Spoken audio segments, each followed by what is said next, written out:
অন্য কেউ ক্ষমতা যাওয়ার সুযোগ নাই।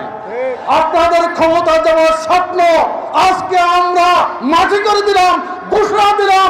আমরা এই সুন্নি জোট যারা ক্ষমতা যাওয়ার জন্য লাফালাফি করছো, আমরা আপনাদের উদ্দেশ্যে বলি ক্ষমতা কেউ যাবে না।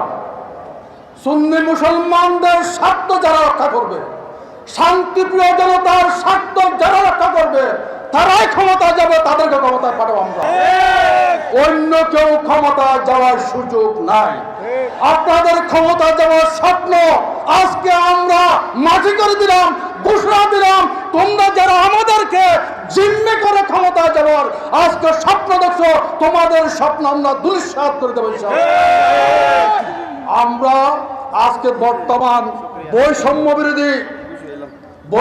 বিরোধী যারা আন্দোলন হলো, আন্দোলনে দেশের অনেক মানুষ নিহত হলো, শহীদ হলো, আহত হলো, পুলিশ বাহিনী আহত হলো, নিহত হলো।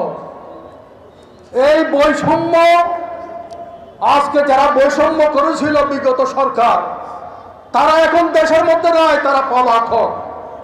কিন্তু বর্তমান যারা ক্ষমতায় আসছে, আমরা দেখলাম তারা সবচেয়ে বেশি বৈষম্য করছে জাতির সাথে, বিশেষ করে শান্তিপ্রিয় জনগণের মধ্যে।